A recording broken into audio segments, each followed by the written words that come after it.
Bonsoir et bienvenue pour cette nouvelle recette, je suis ravi de vous retrouver. Et également ravi de retrouver Nina. Bonsoir Nina. Bonsoir chef Philippe et bonsoir à vous. Donc ravi de te retrouver, la semaine dernière, il y a 15 jours tu étais absente. Donc te voilà de retour, ce soir on va réaliser une recette de la Saint-Valentin. Donc on n'est que le 1er février, ça vous laisse 2 semaines pour vous organiser et pouvoir réaliser la recette pour le 14, donc date de la Saint-Valentin. Donc nous allons faire un petit entremets. Alors on ne va pas en faire que 2 parce que certes c'est la fête des amoureux, mais on va faire un entremets qui sera réalisé avec ce moule-ci. Donc c'est un moule forme cœur où on pourra faire jusqu'à 8 petits entremets en une seule fois. Voilà, pour ceux qui sont intéressés, voilà, je vous montre le packaging du produit. On va faire un entremets qui va beaucoup ressembler à ce que vous avez ici en photo sur l'emballage, bien qu'il soit un petit peu différent, mais l'esprit y est. Et vous le retrouvez d'ores et déjà sur le site si vous voulez l'acheter. Mais on va également le faire gagner.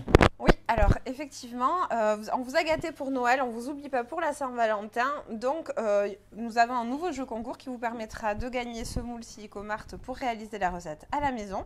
Pour jouer, donc il vous suffit de vous abonner à notre page YouTube ou Facebook et de commenter cette vidéo. Et vous avez une semaine pour le faire. On vous annoncera le nom du gagnant très prochainement. Prochainement, c'est la semaine prochaine. Oui, mercredi prochain. Vous avez une semaine grosso modo pour jouer. Donc cet entremets sera composé tout d'abord d'une pâte sablée aux amandes, enfin à l'amande. Également un confit de fraises, c'est un entremets donc sur 2 parfums principaux, qui est la fraise et la framboise. Également la vanille un petit peu. Il y aura une mousse donc framboise, une ganache montée vanille cardamome et également un petit décor en chocolat qu'on va réaliser. Un peu de tempérage, mais on en fait tellement peu de chocolat que ça va très vite. Et je vais vous montrer comment faire tout ça tout de suite. On va commencer tout de suite par la pâte sablée. Alors, je préconise de faire cette recette sur 2 jours, parce que déjà la ganache montée, il faut la faire, la laisser reposer au frais toute la nuit. Donc le premier jour, on va faire la pâte sablée, on peut faire le confit de fraise, on peut faire la mousse de framboise, on peut faire la ganache montée qu'on garde au frais. Donc on fait beaucoup de choses le premier jour. Et après, le second jour, c'est juste les cuissons de la pâte sablée et le montage. Le décor en chocolat, on peut le faire également le premier jour si on a assez de temps. Et comme ça, on fait les préparations en fait le premier jour et les finitions le second jour. Et comme ça, on est tranquille pour présenter ce dessert donc le 14 février. On rappelle juste que cette recette sera disponible en streaming sur YouTube et sur Facebook. Pour les personnes qui veulent retrouver la recette, elle est accessible sur notre site et elle sera aussi dans la description de la vidéo. Et pour les personnes souhaitant poser des questions, vous les posez dans les commentaires et on vous y répondra également par la suite. Voilà, tout en sachant que sur le site, c'est toujours une recette illustrée, donc étape par étape. Voilà, vous avez soit la recette en photo, soit la recette en vidéo qu'on vous fait là actuellement. Donc pour la pâte sablée, nous avons besoin de beurre, donc du beurre de cuisine classique, du beurre doux, du sucre glace, de la poudre d'amande, vu qu'on est sur une pâte sablée aux amandes, de l'œuf, du sel, de la vanille liquide, un peu de levure chimique et un peu de farine type 55. C'est la farine ordinaire, celle que vous avez tous dans votre cuisine. Donc c'est facile à trouver. On va commencer par mélanger donc le beurre qui est à température ambiante, donc qui est relativement mou, avec le sucre glace et la poudre d'amande. Voilà, on mélange ces 3 éléments. Donc d'abord à vitesse pas trop rapide, sinon vous avez des projections. Comme ça c'est un peu produit là, mais bon, c'est pas très grave. Il y en a très peu. Et progressivement, on accélère. Alors si le beurre a tendance à attacher à la feuille, comme ici, voilà, on le redétache et on recommence. Alors, il n'est pas nécessaire de torréfier la poudre d'amande avant cette recette. Non, pas pour cette recette-là, non. Là, on reste sur de la poudre d'amande qui est non torréfiée.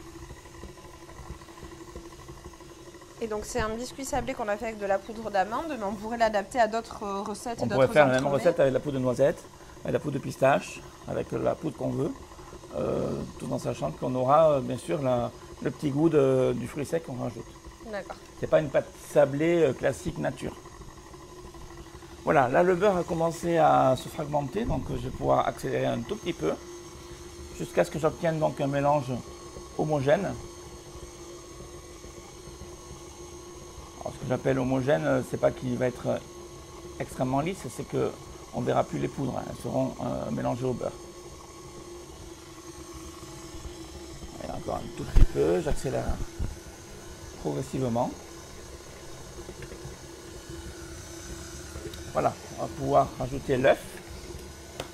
Dans l'œuf, je vais le casser en amont. Ça, c'est une opération qu'on devrait faire toujours quand on rajoute des œufs dans une préparation. Toujours le casser à l'avance. On n'est pas à l'abri de tomber sur un œuf pourri. Et ça, tu le sais que lorsque tu le casses. Oui. Et si c'est le cas, ben, la préparation est à refaire parce que c'est vraiment toxique. Donc si l'œuf est parfait, ben, on peut le rajouter. Il n'y a pas besoin de le fouetter un petit Non, peu avant d'incorporer. Il va se mélanger tout seul avec la feuille. Alors, il va avoir du mal à s'incorporer dans la masse beurre, sucre et amande parce que la masse est relativement grasse. Donc l'œuf va avoir du mal à se mélanger à ce stade de la recette. C'est quand on va rajouter la farine en fait que le mélange va se faire et qu'on va obtenir une préparation homogène en fait et qui aura de la tenue. Donc avant de rajouter la farine, je vais y rajouter la vanille. Donc on met un petit peu de vanille liquide pour apporter un petit peu de goût, en plus de l'amande. Le sel, toujours la petite pointe de sel. On ne sait pas qu'on va le sentir le sel, mais le sel est un exhausteur de goût, donc il va développer le goût de l'amande et donner plus de saveur. D'accord. Donc on n'a pas oublié. Voilà. Donc là, on a tout l'œuf au fond, tu vois, qu'il a du mal à se mélanger. Il reste à l'état liquide. Donc je vais bien corner le fond de ma cuve pour décoller le beurre. Et là, je vais rajouter par-dessus donc ma farine. Donc je m'essuie sur la feuille comme ça. Les ingrédients restent dedans. Donc je vais rajouter la farine. Et je vais y rajouter également la levure chimique. La levure se rajoute généralement dans une pâte toujours en même temps que la farine, de façon à ce qu'elle soit parfaitement bien mélangée au même moment que la farine, comme ça on est sûr qu'elle est bien répartie dans la préparation. Donc je démarre toujours à vitesse lente.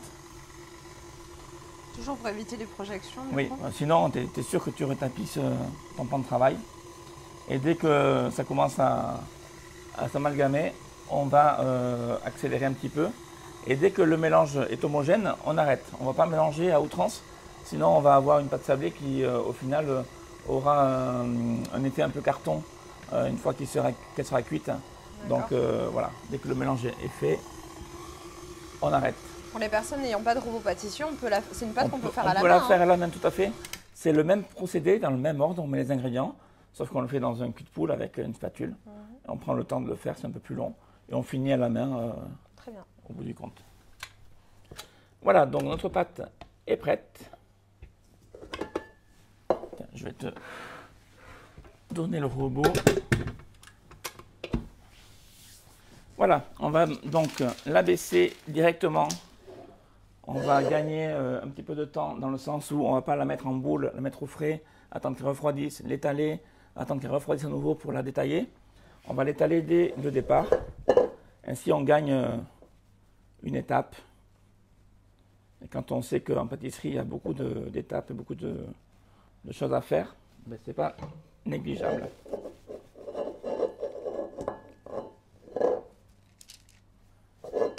Voilà, je ne vais pas tout mettre.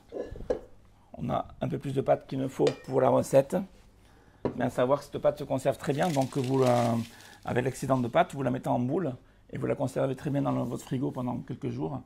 Et si vraiment vous voulez la conserver plus longtemps, au congélateur, et pensez, lorsque vous voulez vous en servir, à la sortir la veille ou 2 ou 3 heures à l'avance, qu'elle ait le temps de dégeler tranquillement, pas de décongélation au micro-ondes, pas de réchauffage rapide. Vous laissez dégeler, qu'elle revienne à température et que vous puissiez à nouveau l'étaler correctement. Et vous obtiendrez une pâte qui aura la même texture, la même la même, Propriété. spécificité, oui, propriété, que si c'était une pâte faite. Et c'est une pâte qu'on peut réutiliser pour un fond de tarte ou même Oui, pour bien des sûr. sablés comme ça, qu'on Pour pourrait, des sablés, pour le thé par il exemple. y a de l'amande, il y a de la vanille, donc pour le thé c'est très bon pour faire des sablés. Pour un fond de tarte, mais nous on va en faire un fond de tarte en fait, si tu veux. Notre entremets sera posé sur ce petit biscuit en pâte sablée, qui sera donc réalisé en forme de cœur. D'accord. Grâce au petit découpoir. Oui, je ne l'ai pas précisé, dans le moule en silicone, bien sûr, on a le découpoir que je vous montre ici qui est vendu avec. Donc, avec un côté pour faire des cœurs pleins et d'un autre côté pour faire des cœurs avec le centre ajouré, en fait, ouvert. Donc, pour faire des anneaux, on va appeler ça comme ça, en forme de cœur. Donc, c'est vendu avec et c'est vendu également avec des petites coupelles pour présenter l'entremets, en fait, ces petites coupelles en plastique carrées. Et alors, soit on le met sur une assiette, soit on le met là-dessus. Ça sert de présentoir individuel. Un peu comme si on l'achetait en pâtisserie, c'est toujours présenté sur un petit support. Généralement en carton, mais là c'est du plastique. Donc on va étaler notre pâte. Alors je commence comme ceci pour l'étaler.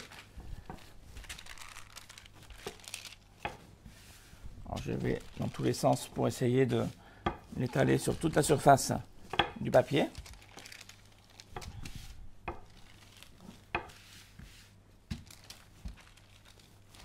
Voilà, et pour finir, je vais prendre mes règles égalisatrices, donc ce sont des règles de 3 mm d'épaisseur, que vous pouvez retrouver facilement sur la boutique, c'est pas cher du tout.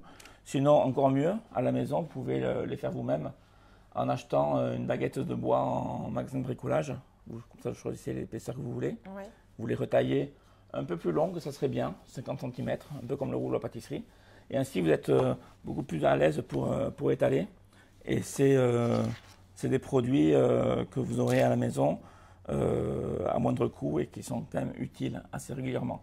Alors, il y a des réglettes qui sont beaucoup plus épaisses, sur 1 cm par exemple, pour faire du nougat ou d'autres préparations, des sablés bretons par exemple, il faut avoir une grosse épaisseur.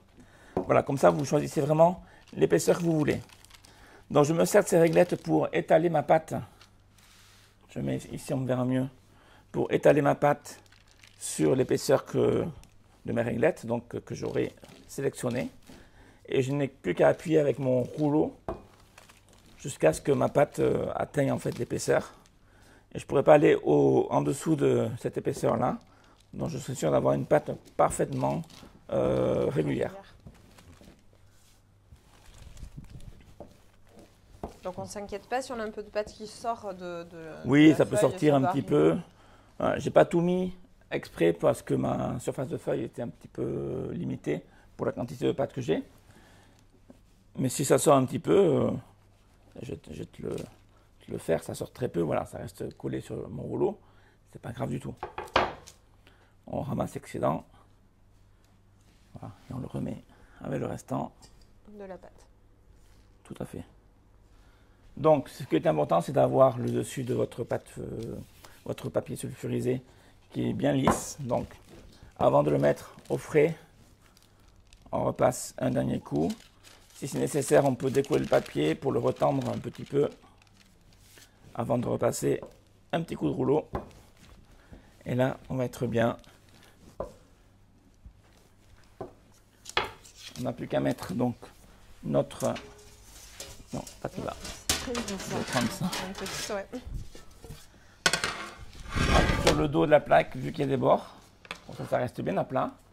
Et là, on le met donc au frais à durcir. Alors, si vous le faites sur 2 jours, comme je le disais avant, vous laissez tranquillement dans le frigo jusqu'à demain. Très bien. Alors, je vais te le donner, tu me le mets dans le frigo s'il te plaît.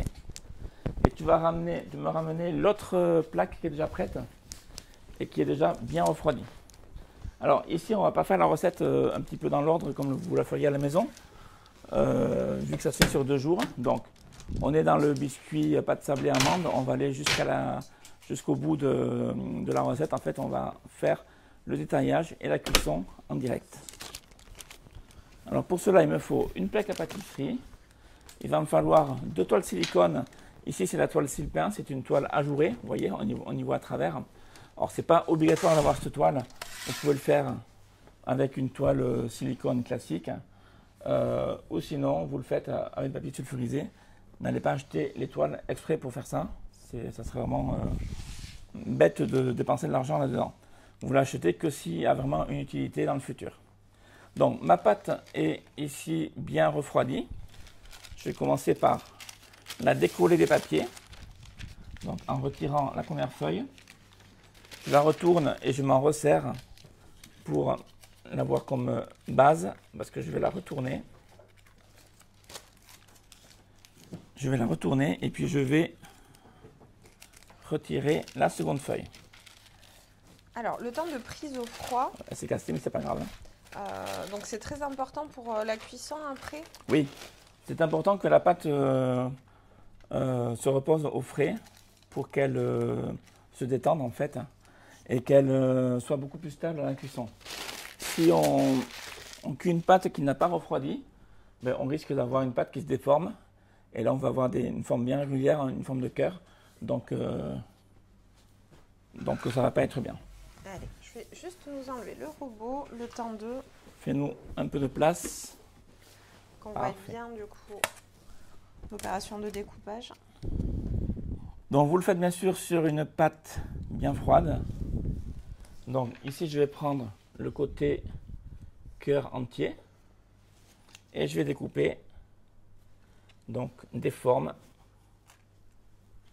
que je vais venir déposer directement ici sur ma toile. Alors, il faut être assez rapide du coup pour pas qu'elle revienne Oui. trop vite à température. Hein. C'est pour ça que je ne traîne pas.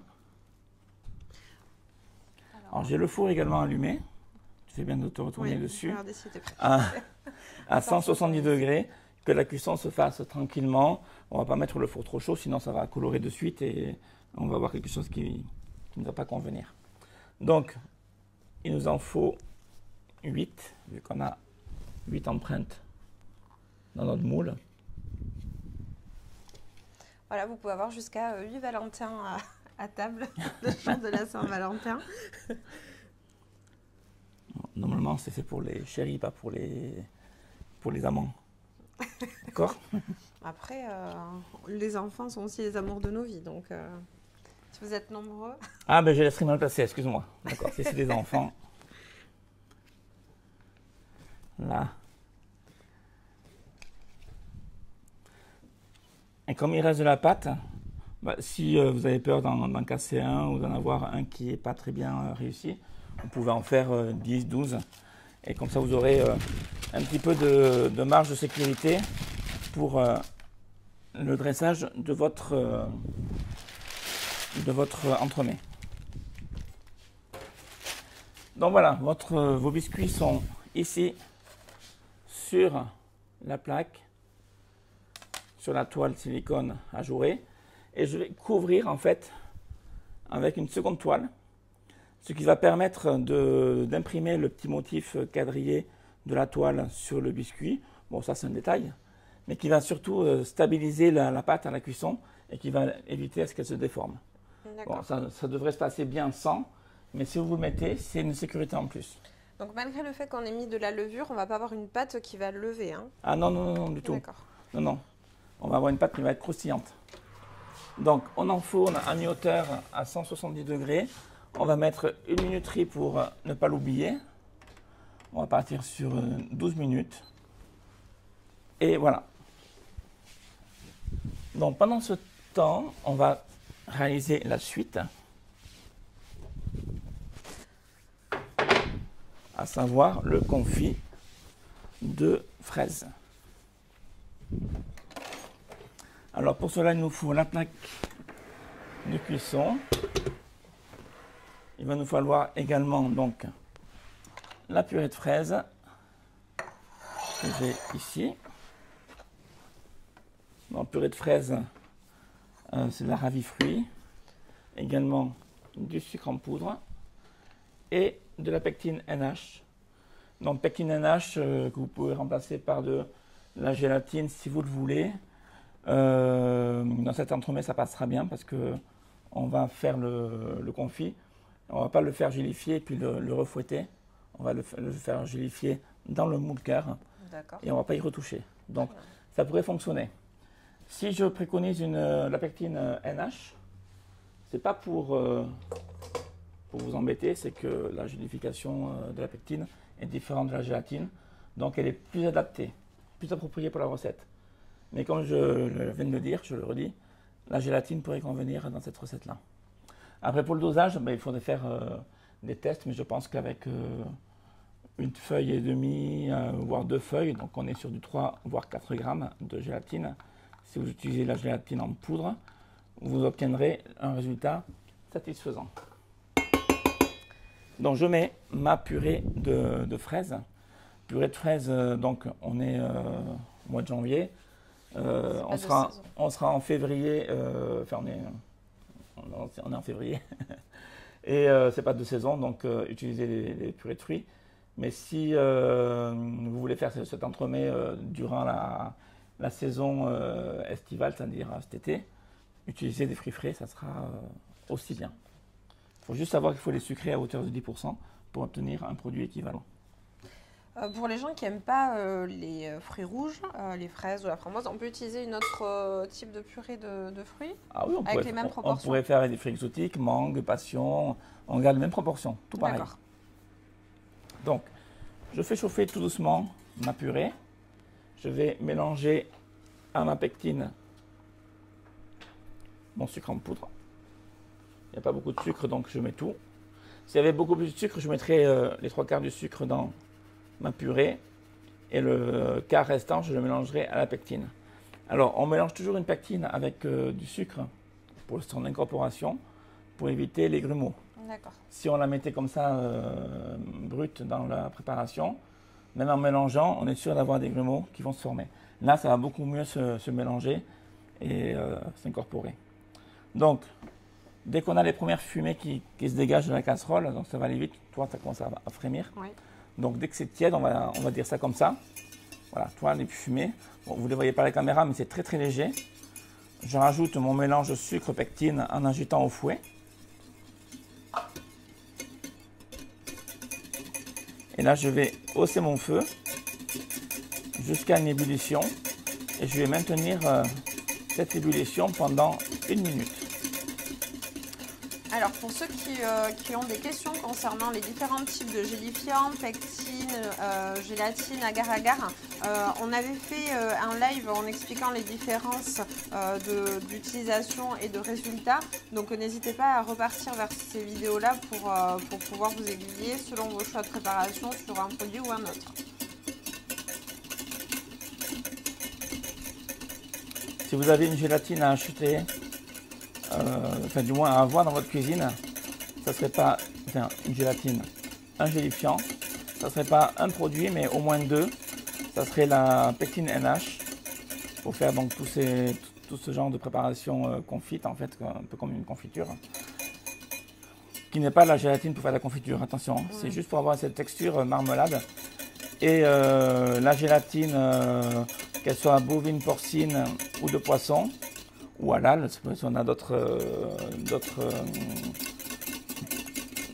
objectifs, qui titrent à peu près 210 blooms pour avoir une gélification normale. Et là, vous aurez donc vraiment les produits qu'il vous faut de base à la maison. Voilà, l'ébullition est obtenue, donc je continue à cuire ma purée tout en mélangeant. Là, je suis en train d'activer les propriétés de ma pectine. Si j'avais fait la gélatine, par exemple, je n'aurais pas besoin de faire cette cuisson. Oui. La gélatine, on la rajoute dans une préparation chaude. Elle fond, elle se dissout. Et en refroidissant, après, elle se gélifie. La pectine, c'est différent. Il faut activer ses propriétés. Donc, je procède à la cuisson. Si la cuisson n'a pas lieu, vous aurez une gélification qui sera très légère, voire inexistante. Donc maintenant on va prendre le moule. Alors là il ne faut pas traîner parce que la gélification à la pectine se fait assez rapidement. Donc tant que c'est bien souple, bien liquide, je vais venir remplir la cavité de mes cœurs environ sur la moitié. On travaille sur des petites quantités, mais on en a largement assez pour faire les 8. Donc environ à hauteur de la moitié. Hein. Environ, oui.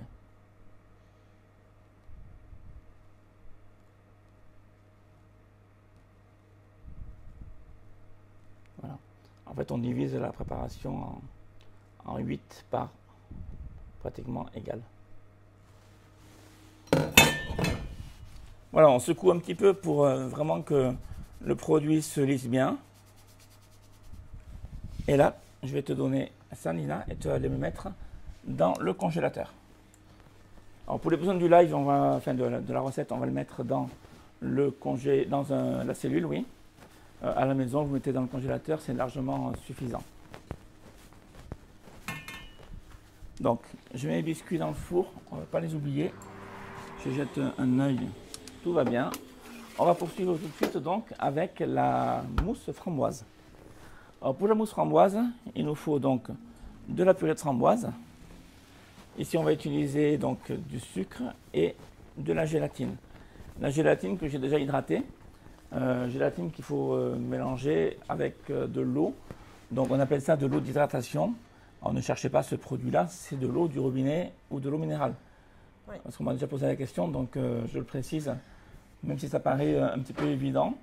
Généralement, le poids d'eau à utiliser, ça varie d'une recette à l'autre, c'est entre 5 à 6 fois le poids de l'eau, de la gélatine. Alors si j'ai, on va faire simple, 10 grammes de gélatine, c'est pas le cas ici, j'en ai beaucoup moins, on va mettre entre 50 et 60 grammes d'eau. D'accord. Pour avoir au final une préparation qui fera, on va arrondir à 5 fois, donc ça va faire 50 grammes d'eau pour 10 grammes de gélatine. On va avoir 60 grammes au total. Et cette préparation que j'ai ici s'appelle masse de gélatine. À ne pas confondre avec poids de gélatine. Voilà. La masse de gélatine est déjà hydratée, tandis que le poids de gélatine est pas hydraté. C'est la gélatine pure. Et si on avait voulu faire avec des feuilles, du coup, on aurait pesé... Alors, on aurait pesé la même quantité de gélatine. Attention au bloom, il faut vraiment que le bloom soit le même. Moi, comme je vous disais avant, c'est du 200-210 blooms. Donc, si vous avez de la gélatine en feuille à 200-210 blooms, c'est parfait. Vous prenez le même grammage. Par contre, il faudra les hydrater dans un récipient rempli d'eau froide, pas d'eau tiède ni chaude, mais froide. Vous les mettez, si vous avez plusieurs feuilles, vous les mettez une à une et non pas en bloc. Sinon, elles vont se coller entre elles et ça va faire un noyau qui va rester sec. Et vous les laissez pendant 4-5 minutes. Ensuite, vous les prenez avec les doigts, vous les égouttez légèrement, sans trop les broyer dans la main, sinon vous allez tout écraser. Et ensuite, vous incorporerez cette gélatine dans la préparation chaude. Très bien. Voilà. Tu vas me passer la petite casserole, s'il te plaît, Nina. Et on va commencer par faire chauffer donc notre purée de framboise. Bon, on ne va pas chercher à avoir une ébullition ici. On va juste la faire tiédir, juste de quoi pouvoir incorporer notre gélatine. Et un petit coup de chauffe également pour pouvoir dissoudre notre sucre. Le sucre, on l'a rajouté dans la purée, mais il faut qu'il fonde, qu'il s'incorpore. Il ne faut pas qu'il reste granuleux. Donc c'est avec la cuisson qu'on va pouvoir obtenir une fonte totale. Et on va chauffer, je vais me servir d'un thermomètre pour vraiment vous donner la température précise à laquelle on peut arrêter la cuisson. Disons que si on fait bouillir la purée de fruits, on va la dénaturer. D'accord. On va avoir une perte en goût ou... ça va un petit peu transformer le goût du fruit frais. Donc plus on va garder le fruit frais en l'état, plus on aura une mousse qui va être fraîche en bouche et qui sera meilleure. Alors ça ne veut pas dire que si on fait bouillir, ce ne sera pas bon. Oui. Mais c'est mieux si on peut garder les qualités de fraîcheur du produit. Donc là, je fais chauffer tout doucement. Je suis à 38 degrés. On va aller jusqu'à 50 environ. Pendant ce temps, je vais faire fondre donc ma masse de gélatine que je vous remontre ici. Ça forme une galette en fait de gélatine. C'est assez rigide. Je vais la faire fondre au four micro-ondes pendant quelques secondes. Vu que je ne vais pas jusqu'à l'ébullition, ça va me permettre d'être sûr que ma gélatine s'incorpore parfaitement bien. Tu vas aller me chercher, s'il te plaît, un saladier. Oui. Alors attention, la gélatine, quand on la met dans le four micro-ondes pour la faire fondre, ça va très très vite. Et si vous la laissez, elle va se mettre à bouillir et elle va se mettre à monter et à déborder. Après, à nettoyer, c'est compliqué. Donc je vous... Ouais, le petit récipient blanc, ouais. Donc je vous recommande de faire attention. Après, c'est compliqué de nettoyer l'intérieur du four, mais ça monte comme le lait. Donc voilà, je suis à environ... Voilà, j'ai arrêté ma plaque, je suis à 60 degrés. Donc on va arrêter là. Je te rends ma plaque à induction. Merci. Voilà, je vais verser donc ma purée dans le récipient. Et je vais rajouter de la gélatine. Alors j'aurais pu rajouter la gélatine dans la casserole et verser dans le récipient après, c'est pareil. Il n'y a pas d'ordre. Voilà, ça sonne. Voilà, je mélange bien. On va le prendre là. On va laisser maintenant de côté refroidir pendant quelques instants pour la suite de la préparation. Donc 12 minutes se sont écoulées. Je vais récupérer donc ma plaque.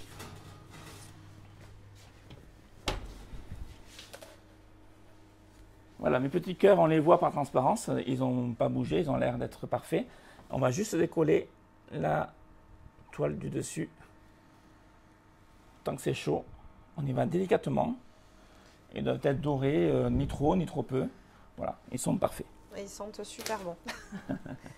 Voilà, donc ces petits... tu vas m'attraper s'il te plaît, Nina, le Micrio. Alors ça, c'est facultatif. Tu l'as là, voilà. C'est facultatif, c'est du beurre de cacao que j'utilise pour faire le tempérage du chocolat, merci, par exemple. On va en faire tout à l'heure, vous allez voir. Moi, je préconise de saupoudrer en fait du Micrio au-dessus de vos biscuits tant que ceux-ci sont chauds. Donc vous avez ici une partie saupoudreuse sur le bouchon. Et on saupoudre comme ceci. Vous allez en fait imperméabiliser votre biscuit. Donc on en met une couche fine, hein, c'est pas la peine de le couvrir. Et du coup ça va fondre au contact avec la chaleur du tu vois, biscuit. toute la poudre que je mets, ça fait des grumeaux, mais progressivement ils fondent. Alors, bien sûr, tu le fais sur le biscuit qui est chaud, à la sortie du four. Et ça va préserver en fait le croustillant du biscuit. Parce que dessus on va mettre l'entremets qui va être donc fait de confit et de mousse, donc il contient de l'eau. Et si l'entremets reste longtemps au contact du biscuit, le biscuit peut être un petit peu détrempé. Donc ça va l'imperméabiliser, ça va lui donner une durée de vie un peu plus longue. Okay. Voilà. C'est une très bonne astuce. Donc pour ceux qui ne connaissent pas, c'est le beurre de cacao Micrio. On pourrait le faire avec du beurre de cacao en pistole qu'on fait fondre et qu'on appliquerait au pinceau. On en mettrait beaucoup trop. Le Micrio, c'est pratique, c'est une poudre. Et on en met une très fine couche. Et toi, une fois qu'il est fondu, ça ne se remarque même pas. Alors on rappelle que sur notre site, vous l'avez en grand format comme ça, mais aussi en plus petit conditionnement. Et qu'on peut aussi l'utiliser comme matière grasse pour la cuisine. Donc, oui, tout à fait. On peut par exemple cuire des coquilles Saint-Jacques. Donc vous les panez, un petit peu comme si vous faisiez vous paniez vos coquilles Saint-Jacques dans la chapelure. Vous la panez dans le beurre de cacao Micrio. Et vous les faites cuire dans votre poêle préchauffé.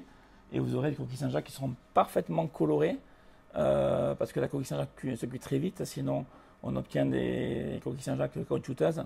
Donc quand c'est tiède, voire à peine chaud, c'est cuit. Il faut que l'intérieur soit un petit peu translucide encore. Et là, on obtient une coloration qui est parfaite. Donc ça, c'est un exemple d'utilisation.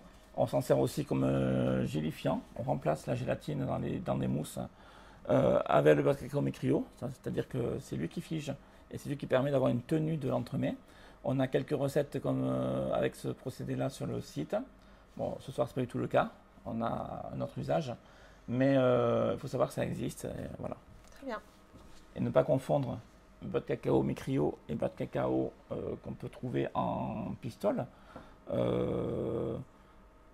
Disons que c'est le même produit, sauf que le Micrio, il est en poudre et il est déjà tempéré. C'est-à-dire que celui-ci vous servira pour faire du tempérage, donc pour faire du chocolat, tandis que l'autre n'est pas tempéré. Donc vous n'obtiendrez pas Même la résultat. cristallisation si vous utilisez le beurre de cacao en pistole pour le chocolat. Donc celui-ci c'est pour le chocolat et l'autre c'est pour d'autres usages. Voilà, je ne sais pas si j'étais clair. Oui, Bon, ça va. tout à fait.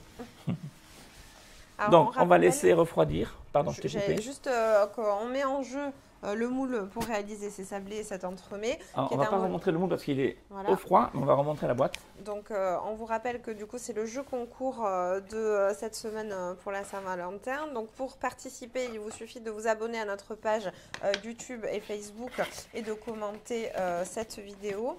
Nous vous donnerons le nom du gagnant la semaine prochaine sur nos réseaux sociaux. Donc voilà, soyez nombreux à participer. Je vais vous parler des petites coupelles pour poser vos entremets. Voilà, elles sont ici. Il y en a 2 blanches et 2 noires. Voilà, et elles sont vendues donc avec le moule silicone. Et elles sont réutilisables, très important. Oui. Voilà.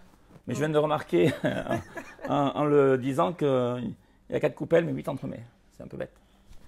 Bref. Alors, on va continuer la recette maintenant avec la ganache montée. Alors, la mousse framboise, elle est toujours là, hein, on ne l'a pas oubliée. Elle est en train de... La préparation est en train de refroidir. On va laisser tranquillement. Je suis encore à 47 degrés, c'est un peu chaud.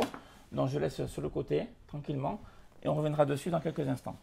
Donc, pour la ganache montée, il va me falloir... Voilà, tu vas m'attraper tous ces ingrédients-là.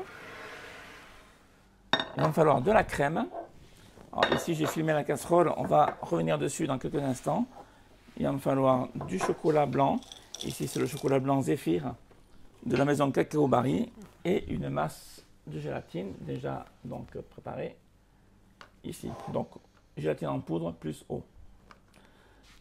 Et de la vanille, parce qu'on est sur une ganache montée vanille, cardamome. Et de la cardamome que j'ai ici. Hop.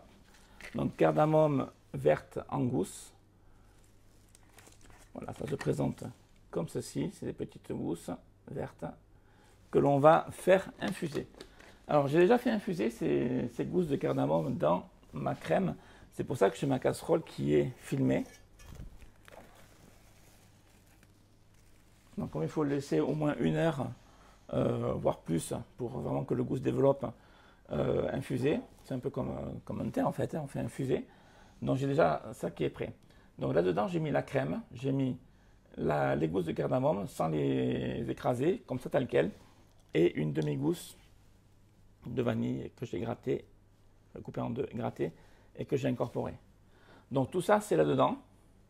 On va juste le refaire chauffer. Alors, on fait bouillir. Une fois que l'ébullition est obtenue, on filme, de façon à ce que l'atmosphère reste bien emprisonnée à l'intérieur. Ça infuse. Et maintenant, on en est à ce stade-là. On va poursuivre la recette en refaisant chauffer la crème de façon à ce que quand on incorpore dans le chocolat, notre crème fasse fondre le chocolat. La chaleur de la crème va suffire à fondre le chocolat. Et on va mélanger donc tous ces ingrédients. Tu vas aller me chercher, s'il te plaît, une petite passoire. Oui. Parce qu'on va filtrer la crème lorsqu'on va la incorporer dans le chocolat. Ma préparation de gélatine, je vais la mettre dans mon chocolat. Ici, je ne vais pas la faire fondre, c'est pas la peine. Donc, je la détache. Voilà. Je la mets dans mon chocolat comme ceci, tel quel. Voilà, très bien.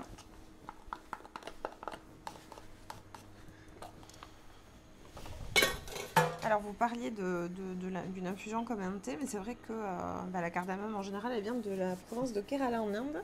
Et quand on fait des chai latte, ça fait partie des épices qu'on met dans les thés vraiment chai indiens, qui apportent vraiment une identité gustative Alors, très forte. qu'est-ce que c'est un chai latte déjà? Moi, je ne Alors, connais un pas chai le produit. latte, c'est Donc, un thé aux chai. On a chai donc en indien, un thé aux épices. Donc, on va avoir du poivre, on va avoir de la cardamome.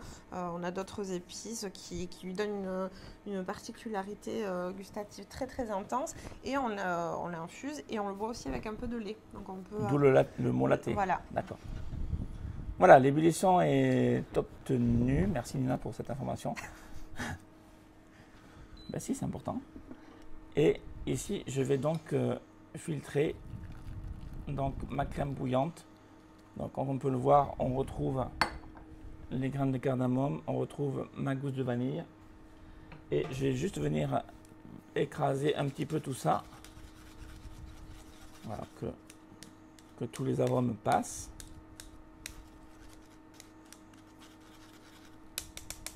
Tu sens l'odeur? On sent le cardamome. Alors c'est léger, hein, ça ne va pas être trop prenant lors de la dégustation, mais ça aura ça va être subtil lors de la dégustation. Et là, je mélange délicatement, en commençant par le centre, et j'incorpore progressivement les pistoles qui fondent avec la chaleur de la crème, jusqu'à obtenir donc un mélange parfaitement lisse. Alors là, on est sur notre ganache montée vanille cardamome.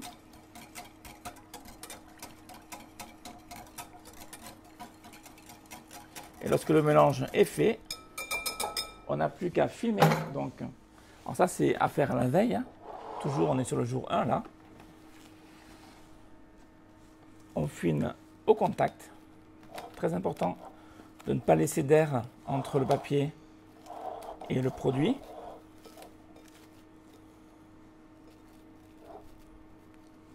Donc voilà. Vraiment au contact, comme ceci. Et là, on le laisse au frigo. Donc au frigo, ça va se raffermir durant toute la nuit. Et demain, on n'aura plus qu'à le fouetter pour obtenir donc notre ganache montée. Chef Philippe, alors c'est une question qu'on peut avoir assez souvent. Est-ce qu'il vaut mieux attendre que ça arrive à température ambiante avant de mettre au frigo, ou est-ce qu'on peut mettre les préparations chaudes au frigo? Ça dépend de votre frigo. Si vous avez un tout petit frigo à la maison et que vous mettez quelque chose de très chaud dedans, ça va vraiment modifier votre atmosphère du frigo. Ça va la réchauffer. Ça va abîmer les produits qu'il y a aux alentours, qui sont déjà à l'intérieur. Si vous avez une chambre froide qui carbure bien, comme dans un restaurant par exemple, ça n'aura pas d'incidence de mettre un saladier qui est à peine tiède. Mais si on a une conduite vraiment à suivre, on laisse toujours refroidir avant de mettre au frigo. Très bien. Voilà, et on protège toujours. Sinon, on aura des soucis. Voilà, donc à la maison, laissez refroidir sur le plan de travail. C'est l'histoire d'une demi-heure, et puis après, hop, dans le frigo pour la nuit, et il n'y aura pas de souci. Très bien. Voilà. Donc je vais te donner ça, tu vas aller me le mettre s'il te plaît dans le frigo. Je vais vérifier la température de ma mousse, de ma purée. Voilà, je suis à 38 degrés. Tu vas me ramener, Nina, s'il te plaît, la crème qui est dans le frigo. Oui. Voilà, on va pouvoir continuer notre mousse framboise. Donc, qui dit mousse dit crème fouettée. Donc, on va pouvoir monter notre crème.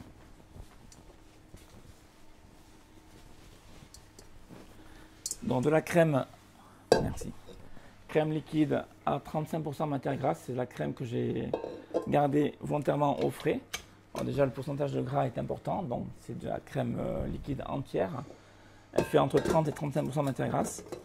Et elle doit être bien froide. Et je prends le fouet. Bien froide pour qu'on ait, bien sûr, le foisonnement qui se passe le mieux possible. Le foisonnement, c'est le phénomène qui se passe quand on bat de la crème et qu'on la transforme de liquide à crème fouettée. D'accord. Ou à chantilly. Bon, pour ceux qui connaissent mieux, qui comprendront mieux comme ça avec chantilly. Chantilly, crème fouettée sans sucre, chantilly avec sucre. Sinon, c'est le même produit. Voilà, on est sur une quantité très petite, donc j'ai dégrafé mon fouet de façon à rattraper 2-3 mm, que le fouet descende un petit peu. Ça me permet vraiment de mieux ramasser ma crème lorsque elle est battue. Et on va la monter donc pas trop ferme, quelque chose d'assez souple. Si on a une mousse framboise qui est souple, quand on va remplir la cavité du moule, elle va s'écouler facilement et venir bien épouser la forme du moule. Si on a une crème fouettée qui est trop ferme, on va avoir une mousse qui va déjà être ferme avant prise. Et il va falloir avec la spatule bien racler les bords. Donc je préfère avoir une préparation souple avant gélification. C'est pas pour autant que la gélification va être tronquée. On aura une gélification identique. Ça va tenir parfaitement bien. Bien que ce soit souple au départ, on pourrait se dire c'est trop souple, ça va pas tenir. Si, ça va être bien. Si vous mettez la gélatine dans la recette comme il faut, il n'y aura pas de souci. Donc, mais du coup, c'est hyper important de ne pas du tout la mettre au frigo ou dans une pièce trop fraîche parce que sinon, la gélatine de la purée, tu veux dire? Ah oui, oui. va commencer à piger. Oui, oui. Hein. Voilà. Quand on laisse refroidir la purée avec la gélatine, on la laisse refroidir à température ambiante. Si j'avais mis dans le frigo, ben, là maintenant j'aurais un bloc de purée qui serait figé. Et qu'est-ce que je... Alors, il y a une solution. Hein. Si ça arrive, il faut refaire chauffer le tout au micro-ondes de façon à obtenir quelque chose de liquide. Mais bon, ça peut être un cercle vicieux et on n'en finit pas. Donc on prend le temps, on la remue de temps en temps pour avoir la température qui baisse. Là je suis à 35 degrés, c'est parfait. Qui baisse progressivement.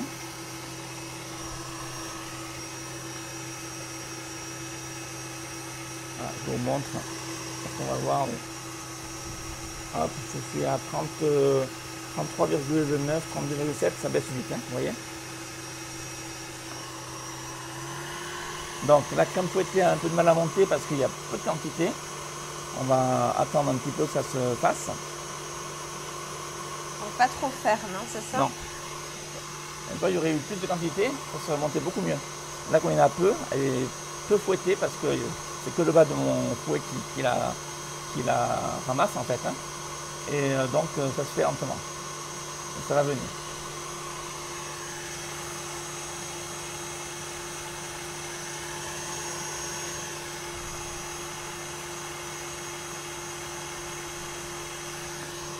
Alors pendant ce temps, je vais me préparer une poche à douille.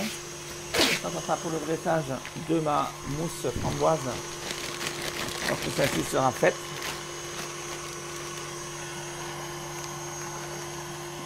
Donc pas de douille à utiliser ici, juste une poche. Elle commence à s'épaissir un peu. Ouais.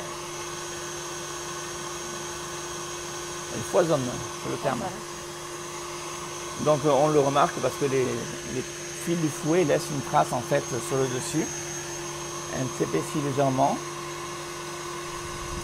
Alors, il faut l'arrêter au bon moment. Si on va trop loin, on obtient du beurre.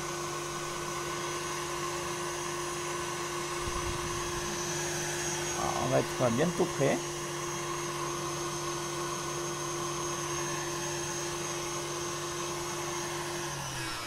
Voilà.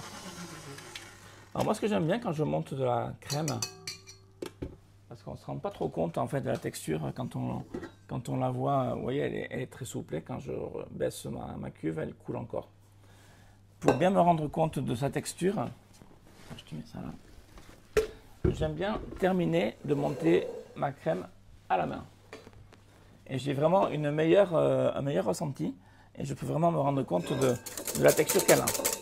Alors, vu la quantité que je fouette là, ça va aller très vite. Hein.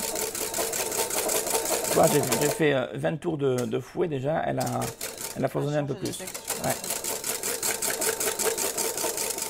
Voilà, je vais la laisser comme ceci. Donc elle est encore très souple. Elle coule lentement, mais elle coule. Voilà.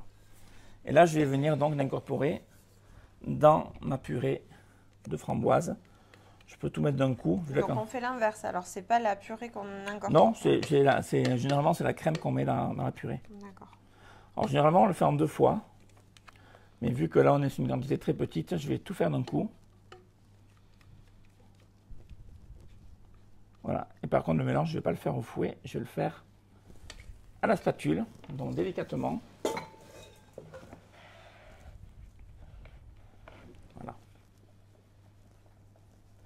Comme ceci, vous voyez, on a quelque chose de très souple, très liquide. Mais comme je te disais avant, ça va vraiment venir épouser l'intérieur de mon moule silicone. Donc on n'aura pas le problème de bulles d'air. On va être vraiment avec des petits cœurs lors du démoulage qui vont être parfaitement lisses. Il ne faut pas avoir peur, du coup, la crème fouettée ne va pas retomber. Du coup. Non, regarde, je mélange quand même assez rapidement avec ma spatule. Hein. Je ne fais pas avec un fouet bêtement en tournant rapidement, mais j'obtiens quelque chose de lisse, de bien homogène en couleur. Il n'y a plus de traces blanches. Et là, je suis bien. Et si je penche mon récipient, vous voyez, c'est encore coulant. Hein. Voilà. Donc je vais maintenant le mettre dans ma poche à douille.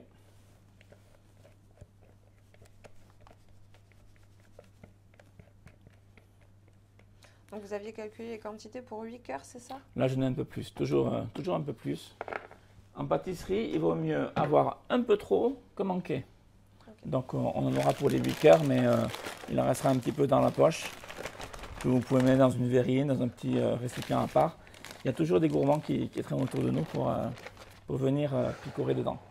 Tu vas aller me chercher, s'il te plaît, le confit qui est dans le congélateur.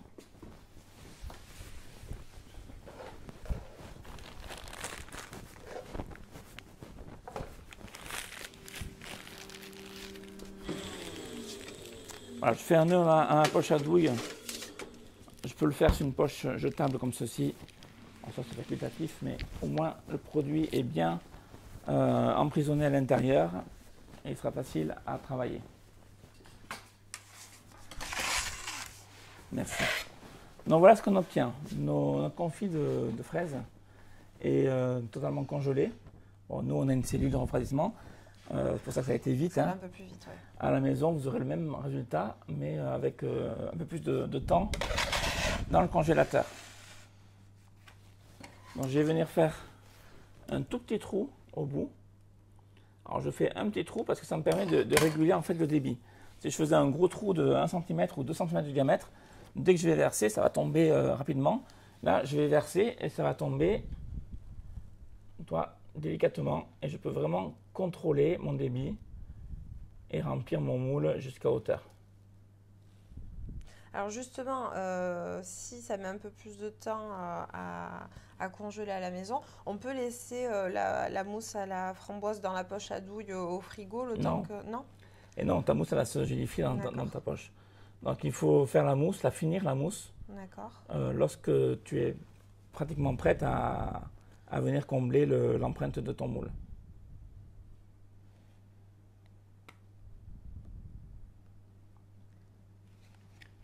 Voilà. Donc il faut bien se décaler les préparations. Il faut calculer, c'est pour ça qu'on le fait sur 2 jours. Ça vous le faites le premier jour, hein, le confit, vous faites geler, vous mettez au congélateur 2 heures, admettons.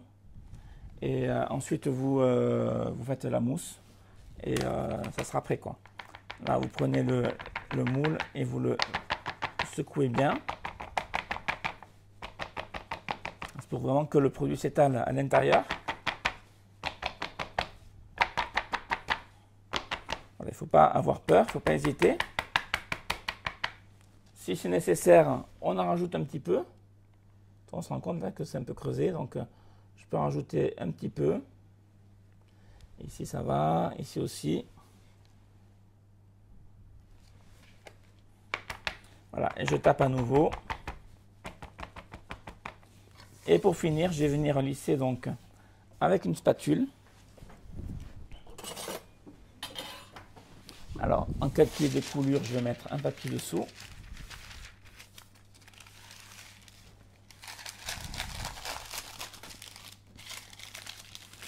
Voilà, je mets comme ça.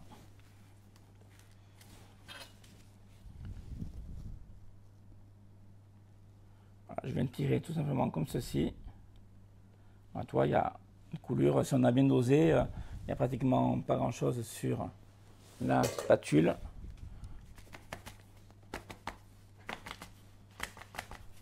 Si on dose mal, bien, tout l'excédent sort du moule. Et là, par contre, je vais protéger. On n'a pas protégé tout à l'heure le confit, c'est pas très important. Là, on va protéger pour éviter qu'il y ait une croûte, en fait. Elle sera fine, mais elle sera existante, qui se forme au contact de la mousse. Donc, je viens de déposer dessus un film, vraiment qu'il soit au contact. Je n'hésite pas avec la main de venir appuyer, que ce soit au contact, comme ceci. Et on n'a plus qu'à les mettre au congélateur. Donc là, logiquement, ils passent la nuit au congélateur, si on est dans la configuration à la maison. D'accord. Alors toi, tu les mets dans la cellule, bien sûr, pour tout à l'heure. On va poursuivre avec donc, le décor en chocolat. Donc on va faire du tempérage. Pour cela, j'ai utilisé le chocolat en pistole Okoa de chez Cacao Barry. Là, j'ai 100 grammes, donc j'ai très peu de quantité. Il me faut également du beurre de cacao Micrio. Alors, c'est la méthode que j'utilise. Donc, je l'ai pesé avec une balance de précision.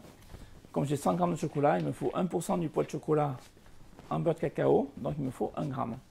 Donc, ce n'est pas de l'à peu près, là, on est vraiment sur de la précision. Donc, s'il vous plaît, à la maison, faites-le avec précision. Sinon, ne soyez pas surpris que votre tempérage ne fonctionne pas. Vous aurez de gros soucis sinon. Donc, je vais récupérer une maryse. Alors,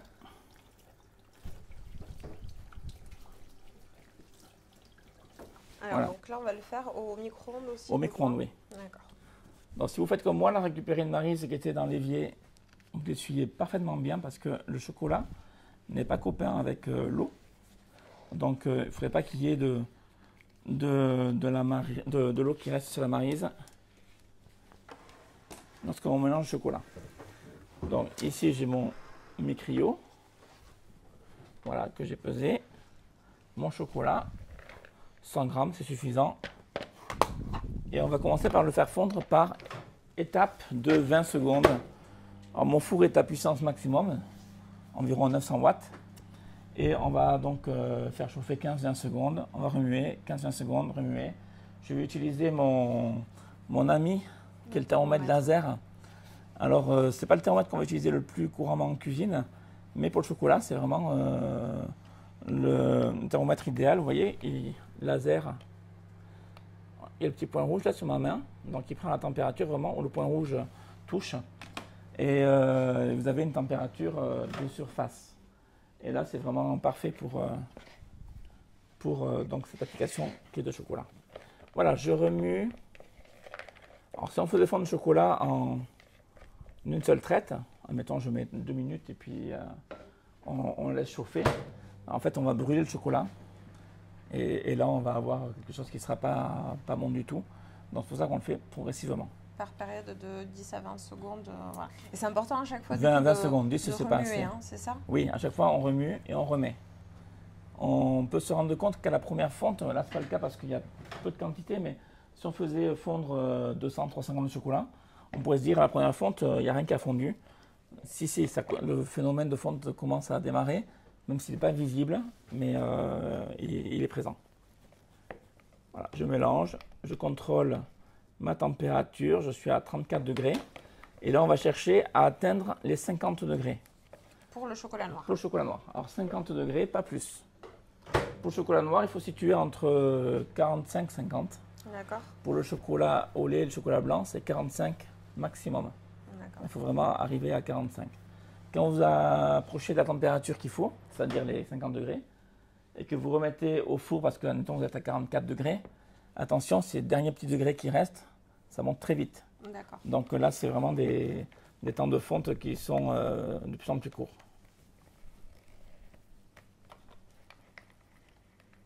Voilà, je suis à 39, donc on va poursuivre. Bien que mon chocolat soit fondu, il n'est pas suffisamment chaud pour obtenir un tempérage parfait. Et tu vois, le récipient que j'ai choisi, c'est pas anodin. C'est un récipient en plastique, qui sont d'ailleurs en vente sur la boutique par l'eau de Troyes. C'est un récipient qui n'emmagasine pas la chaleur en fait. Si j'avais fait ça dans un récipient en verre, un saladier, mais le verre il chauffe. Oui. Bien qu'il soit pas un aliment, c'est que le contenant, dans le four micro-ondes, le verre chauffe. Et il garde la chaleur. Il met beaucoup de temps à perdre la chaleur. Donc, il me complique en fait mon tempérage. Tandis que là, si tu touches le récipient, tu vois, il n'est pas chaud. Il est à peine tiède dessous, mais c'est la température du chocolat en fait qui a été transmise au récipient. Mais ce n'est pas le récipient qui chauffe et qui transmet une température au produit. Donc là, je suis à 42 degrés. On va poursuivre encore un petit peu.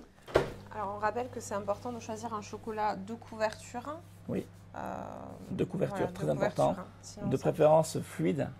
Donc la fluidité, vous la retrouvez sur l'emballage du produit. C'est représenté sous forme de petites gouttes.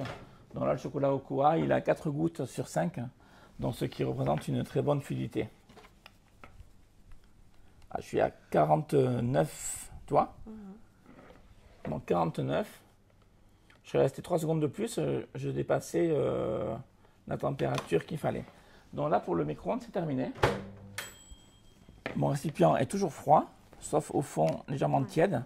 Et là, je vais le remuer sans arrêt mon chocolat jusqu'à ce que j'obtienne à température de 35 degrés.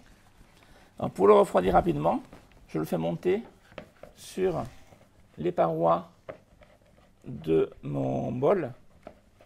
Les parois de mon bol qui sont froides. Ainsi, la température va se rabaisser rapidement, d'autant plus qu'on a un chocolat qui est en très petite quantité. Tu vois, j'étais à 50, je suis déjà descendu à 40. Donc pendant que je continue à mélanger, tu vas aller me chercher, s'il te plaît, Nina, une feuille guitare. Oui. Tu vas les trouver vers les papiers sulfurisés au fond du local. Une ou deux du coup? Une. Voilà, moi je continue à mélanger. C'est important que le chocolat soit en mouvement continu.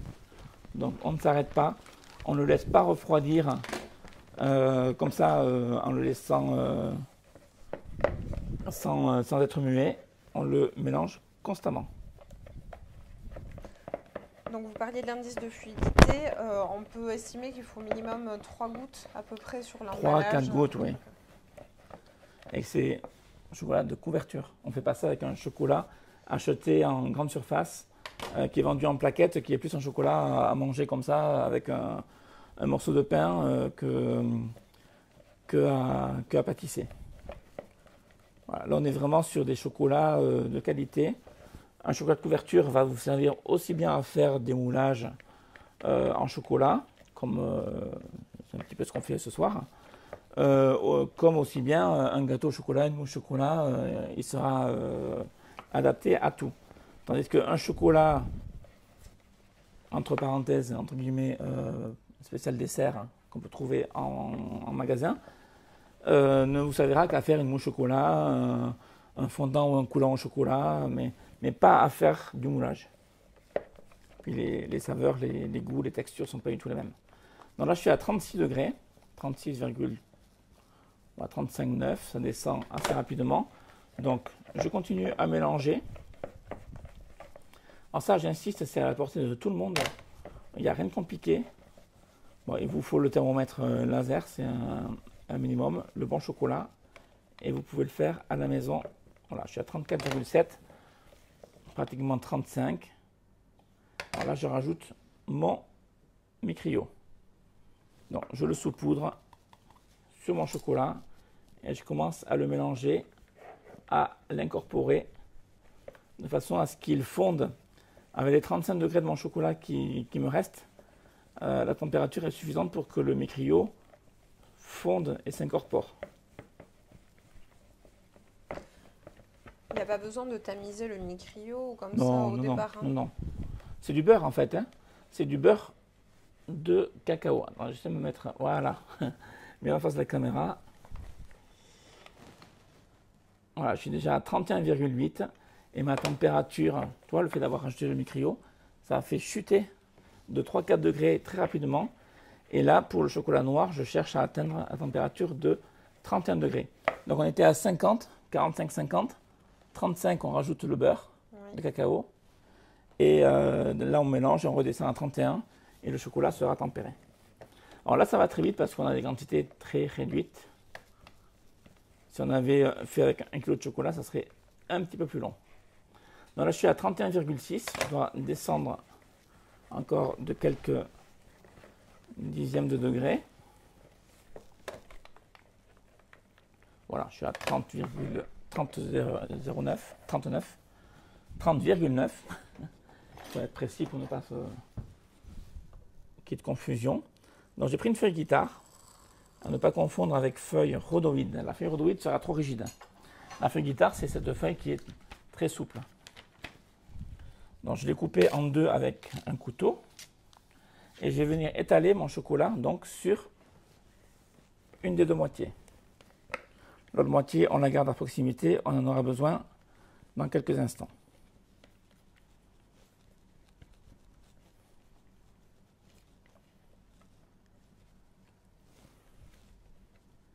Donc là encore, il faut travailler assez vite pour pas que le chocolat baisse encore en température. Oui, mais enfin là, ça va. Il ne va pas cristalliser en claquant des doigts. On n'a pas grand risque. J'ai versé mon chocolat donc sur la feuille guitare. Je recouvre avec la seconde moitié de feuille guitare, comme ceci. Et ensuite, je vais prendre un rouleau pâtisserie et je vais venir l'étaler. Déjà, je l'étale un peu sur la largeur avant de l'étaler sur la longueur. Alors, le rouleau pâtisserie, c'est le moyen le plus sûr d'avoir une bonne régularité en fait. Et là, je tire mon chocolat pour l'étaler, pour avoir une couche très fine.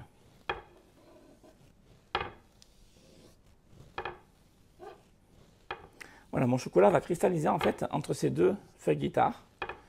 Donc cristalliser, il faut comprendre qu'il va durcir. Hein. Et lorsqu'il sera à bonne texture, parce qu'il va se durcir progressivement par palier, lorsqu'il sera qu'il sera dur au toucher, presque sec au toucher, voilà, on ne peut pas le vérifier parce qu'on a un papier dessus, une feuille guitare dessus. Mais s'il était resté à l'air libre, il va se matifier légèrement et au contact, il ne va plus coller au doigt. Mais il est encore malléable. Et là, à l'emporte-pièce, on va venir découper des cœurs. Et là, je le fais entre deux feuilles guitare pour avoir une finition qui sera beaucoup plus jolie et avoir vraiment du brillant sur les deux faces du chocolat. Si je le laissais cristalliser à température ambiante sans la feuille du dessus, j'aurais un chocolat un peu plus mat. Et comme c'est la finition de mon dessert, je veux vraiment un cœur qui soit brillant. Donc, je procède ainsi. Donc une couche fine, mais pas trop, parce que sinon ça pourrait se casser après Ben, pas trop, parce que si c'est trop, ça va faire grossier. Donc fine, ça va faire 1 mm, 1 voire 2 mm grand maximum. Et on va avoir quelque chose de léger qui va venir se poser sur notre entremets. Vous allez le découvrir un peu plus tard. Alors là, on va le laisser cristalliser. L'idéal, c'est d'avoir une pièce un peu fraîche. Nous, avec notre four, je vais pouvoir l'éteindre d'ailleurs parce qu'il chauffe pour rien. La pièce est un peu chaude là, avec les projecteurs et tout. À la maison, faites cette opération dans une pièce plutôt fraîche. Alors, une pièce fraîche, c'est quoi? C'est 18, 19, voire 20 degrés, grand maximum. Et vous aurez une cristallisation qui sera rapide. Surtout si vous avez bien respecté le processus de tempérage avec le beurre de cacao mi-cryo. Je répète que cette méthode est l'une des méthodes les plus faciles pour les personnes qui n'ont jamais fait ça de leur vie et qui veulent vraiment tempérer du chocolat pour la première fois. C'est une méthode qui est quasiment inratable. Il faut juste respecter les paliers de température, avoir le bon produit, donc le beurre de cacao mi-cryo. Il n'y a pas d'autre produit qui vous permettra de le faire. Et le bon chocolat. Et il n'y a pas de souci pour y arriver à la maison. Très bien. Voilà. Et si on se rate la première fois, ça peut arriver. On recommence. On recommence et vous allez y arriver. Donc on va laisser cristalliser un tout petit peu. Alors pour savoir où on est mon chocolat, je le touche avec le doigt. Toi, je presse légèrement. Et toi, l'empreinte que je laisse là, qui est très légère, hein, elle reste quand même. Quand mon chocolat sera prêt, je pourrai toucher, appuyer. Mon empreinte de doigt ne va pas s'enfoncer dans le chocolat. C'est-à-dire que le chocolat aura durci, mais il ne sera pas dur, entièrement cristallisé. Donc avec toujours mon emporte-pièce que j'ai ici, je vais venir détailler à nouveau des cœurs. Alors à travers les couches de papier de feuille guitare, je vais venir marquer mon chocolat. Et ensuite, une fois qu'il sera totalement cristallisé, on décollera le papier et on pourra les démouler très facilement. Donc notre chocolat est resté à cristalliser pendant quelques minutes sur le plan de travail. Alors pour savoir s'il est prêt, je le touche avec le doigt et je vois si en fait la trace de mon doigt reste enfoncée ou non. Donc là, il a l'air de se solidifier légèrement. On va pouvoir faire les empreintes. Dans les empreintes de cœur, avec toujours notre emporte-pièce cœur qui est vendu avec le moule.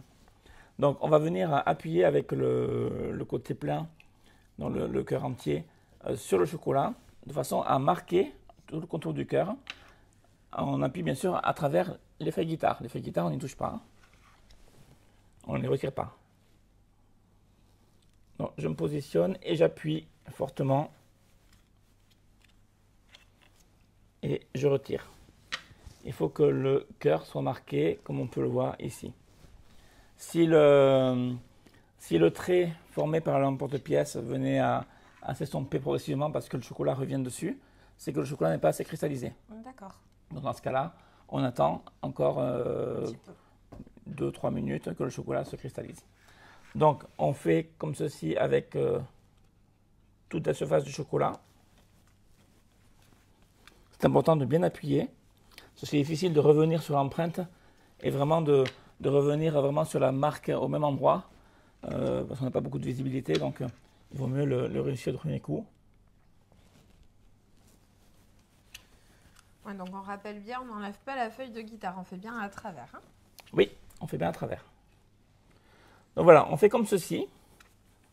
Moi, je vais en faire encore un ou deux. Et bien sûr, après on laisse cristalliser. Et j'en ai un qui est prêt qu'on va vous montrer dans quelques instants.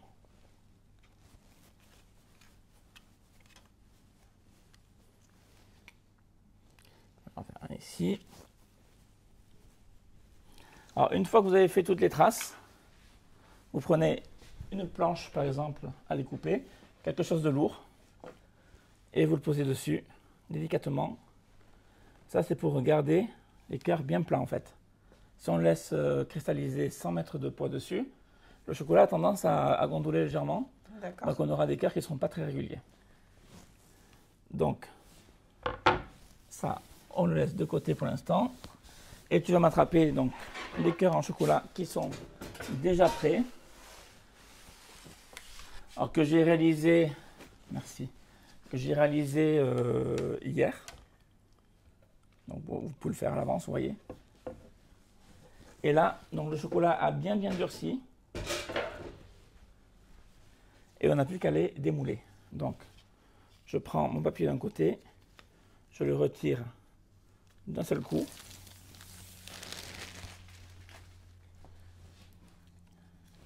Et ensuite, je vais retourner délicatement. Regardez, si je regarde de face, voilà. De face, vous voyez, on voit toute la forme, toutes les traces de cœur. Je retourne délicatement.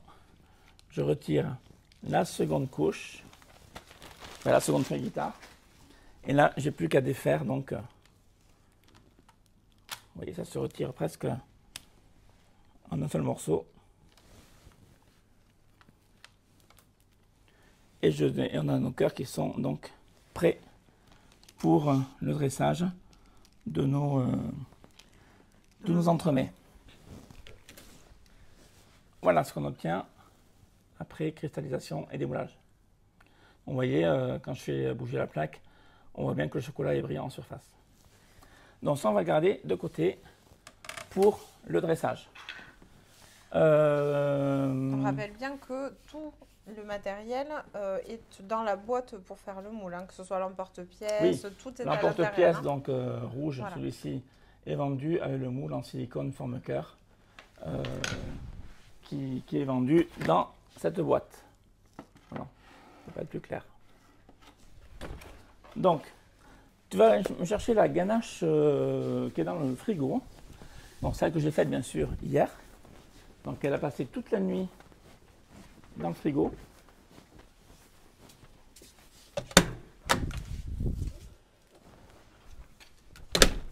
Au passage, tu me prends un fouet, s'il te plaît, pour le batteur.